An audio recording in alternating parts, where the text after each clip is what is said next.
লজ্জা পাচ্ছিল ওই যে আমার ছেলে মেয়ে।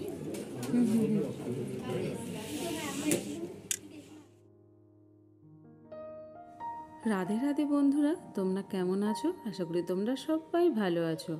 আমার পরিবারেও সবাই ভালো আছে। শুধু আমার শরীরটা কিছুতেই ভালো থাকছে না। এত শরীর খারাপ, এই জ্বর। আসলে কি বলতো, ঠান্ডা গরমের জন্য ফ্যান চালাচ্ছি, আবার ভোরের দিকে ঠান্ডা লাগছে, এই কারণে হয়ে যাচ্ছে শরীর খারাপ। আর এখনকার ওয়েদারটা এতটাই বাজে, আর এত হাওয়া দিচ্ছে কি বলবো। তার ফলে পুরো ঠোঁট বলো, গাল সব কিছু যেন খসখস করছে, কিছুই ভালো লাগছে না। আমি ব্লগ করে মানে ঠিকঠাকভাবে এডিটিংও করতে পারছি না। আসলে শরীরটা ভালো নেই, দেখবে শরীর ভালো না থাকলে কিছুই ভালো লাগে না। তো জামা কাপড়গুলো কাচা হয়ে গেছে, তারপরে ভাবলাম ছাদে যাই, ছাদ থেকে আজকের ব্লগটা স্টার্ট করি। তো এই দেখো জামা কাপড়গুলো সব মেলে দিচ্ছি। আর আজকে না একটা নেমন্তন্ন বাড়ি যাব, তো কোথায় যাব সেটাও তোমাদেরকে জানাবো। তার সঙ্গে বাবাকে নিয়ে যাব ডাক্তারের কাছে।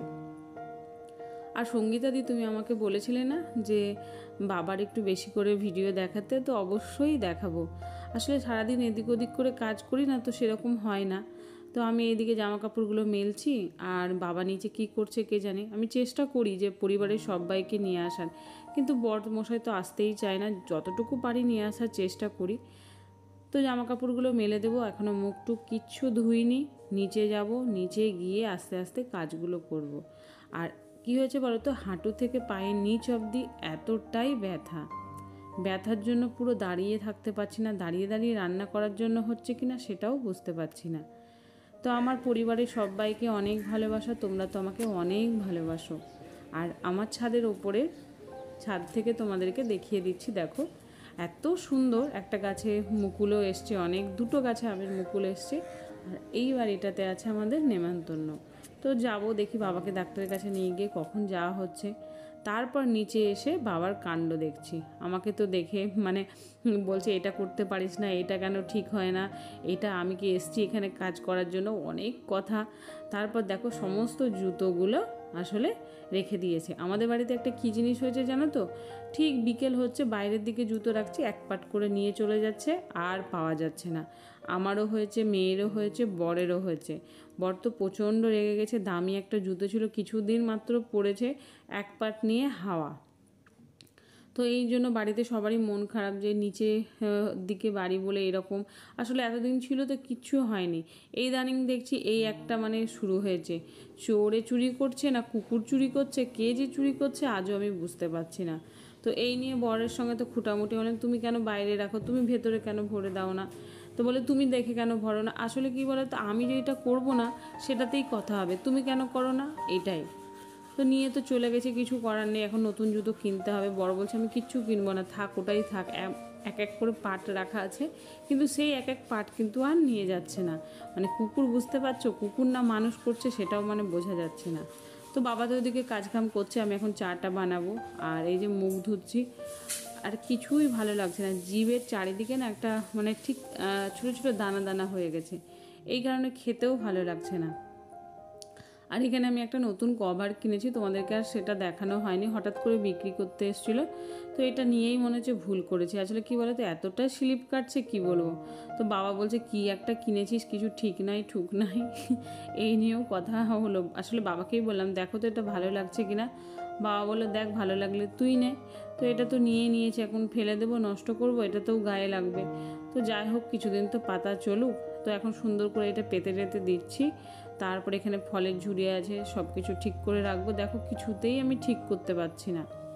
আর এখানে দেখো কতগুলো কাপ চা খাওয়া হয়ে গেছে। এদিক ওদিক সেদিক থেকে আমি সব জোগাড় করে নিয়ে এলাম। তারপরে এখন রান্নাঘরে নিয়ে যাব।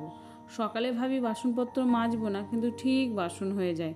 আসলে বর একা খায়, মানে রাত্রের দিকে। আমরা তো মোটামুটি 10:30টার মধ্যে খেয়ে নিই। বাবা এসছে বলে এখন আরও তাড়াতাড়ি খেয়ে নিই।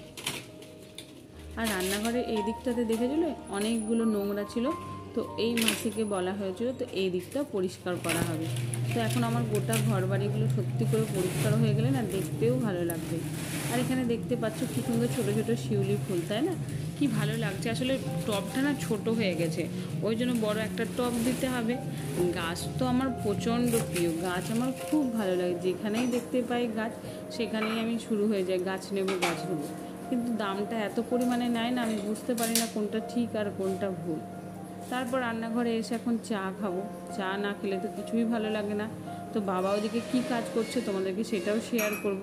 আর আজকে তো রান্না বান্না করবো না, আজকে সমস্ত যা সকালের মর্নিংয়ের যে কাজগুলো থাকে সেইগুলো করবো। আর পুজো তো করবো, যেহেতু মোটামুটি আমাদের চারিপাশে ভালো দিন আছে বলে সবাই বেশ পুজো করছে। তো আমি যেরকম পারবো সেরকমই পুজো করব। বাবা সকালে ফুল নিয়ে এসছে, তো ভাবছি আজকে স্নান টান করে বেশ সাজুগুজু করে পুজো করব। তো চা তো আমার হয়ে গেছে, আর এখন খাবো লাল চা। বাবা তো চিনি ছাড়া চা খায়, আমার তো চিনি ছাড়া চা একদম ভালো লাগে না, আসলে খেতেই পারি না। আর কি হচ্ছে জানো তো, বিকেলে মানে দুপুরের দিকে যখন খাওয়া দাওয়া করে শুচ্ছি ঠিক জ্বর চলে আসছে। জ্বরের জন্য তখন আর কিচ্ছু ভালো লাগছে না। আবার যখন ঘুম থেকে ওঠার পর সন্ধ্যে টন্ধে দিচ্ছি, টুকটাক এদিক ওদিক করছি, তখন জ্বরটা চলে যাচ্ছে। কেন যে এরকম হচ্ছে আমি বুঝতেই পারছি না। তো বাবার সঙ্গে হাসাহাসি করছি। বাবা বলছে, আমাকে কত টাকা দিবি, তোর যে এটা কাজটা করে দিচ্ছে আমাকে ক টাকা দিবি? আমি বললাম 1 টাকাও দেবো না, তোমার ছেলের বাড়ি, তোমার নাতিপুতিদের বাড়ি, তুমি করো, কে করবে? আমি করবো, আমার কোনো বাড়ি নেই। সত্যিই তাই, মেয়েদের কোনো বাড়ি হয় না, যেখানেই যাই সেখানেই মানিয়ে নেয়, এই তো হচ্ছে। আর সংসার বলে বলবে এটা আমার, কিন্তু সেটা কিছুই না। আমি যখন মরে যাব কিছুই নিয়ে যাব না, সবই পড়ে থাকবে। তো সমস্ত মানুষই তাই, কিছুই নিয়ে যাবে না। যতদিন বেঁচে থাকে মানুষ শুধু আমার করে, হিংসা, রাগ, কত কিছু না থাকে মানুষের। কিন্তু যখন চলে যায় তখন দেখবে কিছুই থাকে না। আমার মাকে দেখে আমি শিখেছি, পুজোর থাক আলমারিতে শাড়ি, কিন্তু ওই যে চলে যাওয়ার পর সেই শাড়ি অঙ্গেও ঠেকাতে পারলো না। মানে আমি ওই দৃশ্যটা আজও মনে করি, আজও কষ্ট হয়। এই কারণে মন থেকে আমি হাঁটিয়েই দিয়েছি যে আমি কিচ্ছু করব না, যা থাকবে থাকবে, না থাকবে না থাকবে। তারপরে বাবা তো ওইদিকে চাটা খেয়ে দিয়ে কাজ করছে। বাবা কি বলে তো, বসে থাকতে পারে না। বাবার যে এত বড় একটা রোগ, কিন্তু সেটাকে বাবা কি সুন্দর দেখো জয় করে, কি সুন্দর নিজের মনের মতো করে। সব থেকে বড় কথা হচ্ছে মনোবল। জীবনে বেঁচে থাকতে গেলে মনোবলের থেকে বেশি কিচ্ছু নেই, সেটা বাবাকে দেখে শেখা যায়। তো বাবাকে দেখে তোমরাও বুঝতে পারছো, সব সময় কিছু না কিছু করতেই থাকবে। আমাকে বলবে এটা হয়নি, ওটা হয়নি, সেটা হয়নি। তো বাবা যখন চলে যাবে, মানে আমার শ্বশুরবাড়ি চলে যাবে, তখন সত্যি করে খুবই মন খারাপ করবে। বাবা আছে বলে একটু কথা বলতে পাই, মনের কথা। মানে আমার কাছে হচ্ছে শ্বশুরবাড়ির মধ্যে প্রিয় মানুষ হচ্ছে আমার কাছে বাবা। আমার নিজের বাবাও হয়তো এতটা ভালোবাসে না যেটা আমার শ্বশুর ভালোবাসে। আমি তো মানে ছোট বাচ্চাদের মতো ভালোবাসি, যেরকম আমার ছেলে মেয়ে সেরকম। হ্যাঁ, আমারও যখন অন্যায় হয় আমি রেগে যাই, আমি সত্যি অনেক কথা বলি, তখন বাবা বুঝিয়ে বলে এটা বলা উচিত হয়নি, এটা কেন বললি, ওটা কেন বললি। তো এগুলো না আমার ভালো লাগে, যে আমাকে শাসন করে, আমাকে ভালোবাসে। তো বাবা ওদিকে গোছাচ্ছে, আমি তোমাদেরকে পরে দেখাচ্ছি, কিন্তু সত্যি করে ভালোই লাগছিল। আসলে এইদিকে জায়গাটা অনেকটাই পাওয়া যাবে। কাঠের কাজ করে নিলে না, যখন কাঠের মিস্ত্রি আসবে বাড়িতে, তখন দেখিয়ে দেখিয়ে কাজ করলে অনেক জিনিস বানানোও যাবে আর দেখতেও ভালো লাগবে। তো এই বাবার ঘরে বিছানার চাদরটা আমি মোটামুটি 2 দিন 3 দিন অন্তর অন্তর মানে কেচে দিই। বুঝতেই তো পারছো, একটা কী বলো তো, আমার ছেলে তো প্রচণ্ড ধাসে, তারপরে বাবাও থাকে, এই কারণে যতটুকু পারি একটু ডেটল ফেনাইল দিয়ে পরিষ্কার করা, সব কিছু আমি কিন্তু নিজের হাতে করি, একা হাতে। আমার কিন্তু কেউ নেই যে আমাকে একটু সাপোর্ট মানে সাহায্য করবে কাজের জন্য। বর হয়তো থাকে, যতটুকু পারে করে, কিন্তু বাকিটা তো আমারই। 365 দিন একইভাবে যে খেটে যায়, সত্যি এর মূল্য হয়তো কেউ দেয় না বা বোঝেও না, বা বোঝার চেষ্টাও করে না। কিন্তু বাড়িতে যদি একটা মেয়ে না থাকে, তার যে কতটা কষ্ট সেটা বলে বোঝাতে পারবে না। আমি যদি কিছু দিনের জন্য চলে যাই, আমি তো বাপের বাড়িতে গেছিলাম, তারপরে বাড়ি আসার পর বাড়ির যে অবস্থা কি বলবো তোমাদেরকে, বলে বোঝাতে পারবো না। তারপর ওইদিকে কাজ করে আমি তোমাদেরকে চুপচুপ করে দেখাচ্ছি কি করছে বড়মশাই। কেন বড়মশাইয়ের প্রচণ্ড গাছ ভালো লাগে। আমাদের দুজনের একটা জিনিস খুব মিল আছে, কি বলে তো, গাছ। ও গাছ ভালোবাসে, আমিও গাছ ভালোবাসি। তো আমি চুপ করে এটা তুলে নিলাম। আসলে কি বলে তো, ভিডিও করলে না প্রচণ্ড রেগে যায়, বলে এইসব ভিডিওতে, তোমার ভিডিওতে আমাকে নিয়ে আসবে না, এই নিয়ে আসবে না, ওই নিয়ে আসবে না। তবু যতটুকু পারি চেষ্টা করি। আর এদিকে বাবা দেখো জুতোগুলো বাছছে, মানে কোনটা খারাপ কোনটা ভালো। তো যখন ও বাড়ি থেকে এসেছিলাম মোটামুটি অনেক জুতোই ফেলে দিয়েছিলাম। তারপরেও তো মেয়ের বুঝতেই পারছো পা বড় হচ্ছে, জুতো হতে চাইছে না। তো বাবা বললো এই জুতোগুলো রেখে দে, আমাদের যে গ্রামের বাড়ি আছে তো সেখানে অনেক মানুষ আছে যারা নিয়ে নেয়। তো বাবা আবার এই ঝোলাতে একটাতে বললো যে এগুলো সব ভরে টরে নেব। ছেলে মেয়ে যত জামা ছিল পুরাতন, তো সব জামাগুলো আবার একটা ঝোলার মধ্যে বসে বসে পাট করলো। আসলে এগুলো নিয়ে যাবে তো তাই। তা আমি বললাম ঠিক আছে, কাউকে দিয়ে দিও। তো চলো এখন ঝটপট করে ঘরগুলো মুছে নিই, তারপরে আস্তে আস্তে বাকি কাজগুলো করব। আমার সঙ্গে থাকো, পাশে থাকো।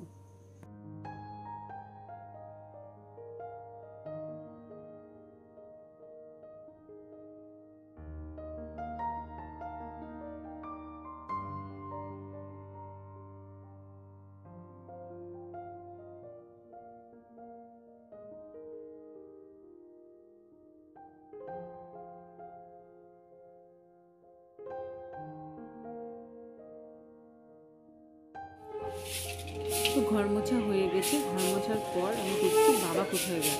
এই দেখো বাবা করছে কাজ। আসলে এই যে ঝাড়ু দেওয়ার জন্য না লোক আছে, সপ্তাহে দুদিন করে আসে রাজুদা।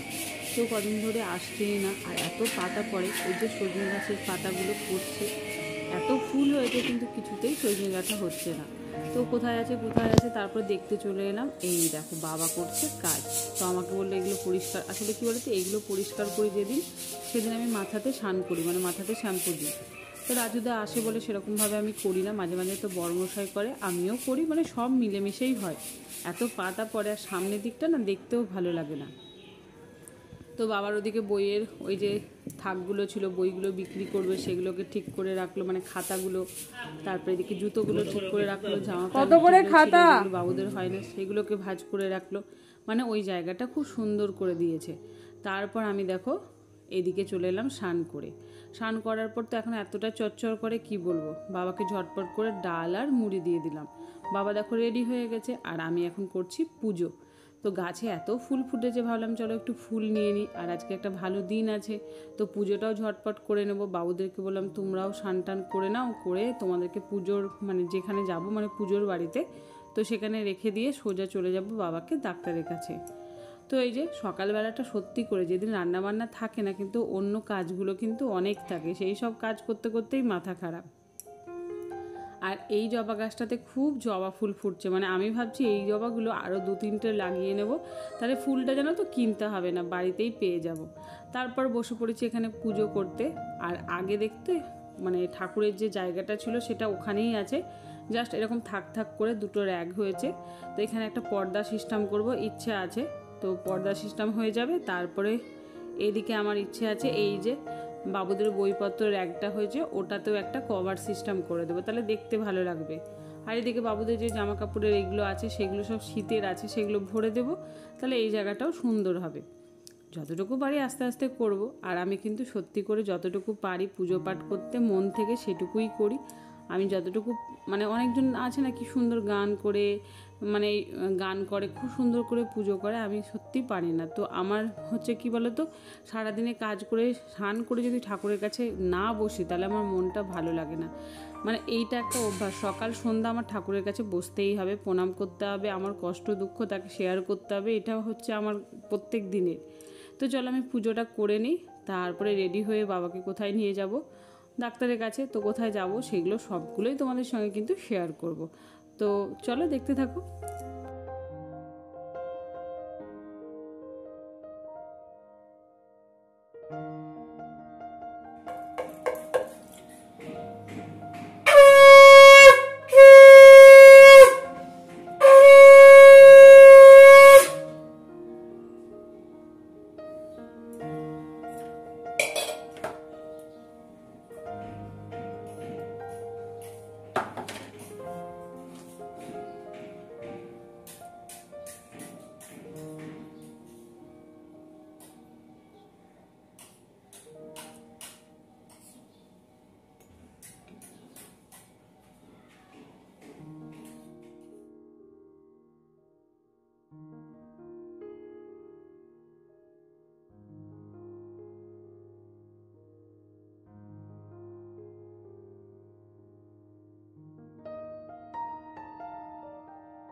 তোমরা ভাবছো কোথায় যাচ্ছি, তাই তো যাচ্ছি, ওরা যাবে, দাদু ব্যাগ নিয়েছে, মানে বাবা একটা ব্যাগ নিয়েছে, দেখো এই দেখো।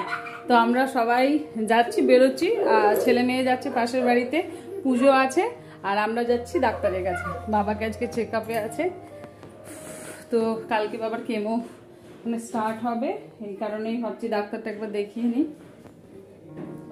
এই যাচ্ছি, আমার আসতে দেরি হবে। হ্যাঁ চল, আমি তুই কি করবি, তুই পড়বি, পাঁচশোটা পড়ে নে তুই, চলো।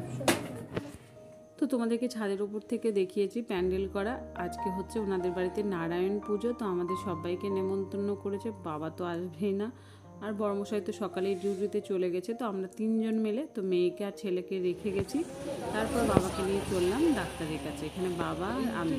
তো সকালে আমার সেদ্ধ ভাত হয়েছে, বাবা খাবে কিনা জানি না, বাবাকে বললাম তুমি ডাক্তার দেখিয়ে এসে খেয়ে নিই।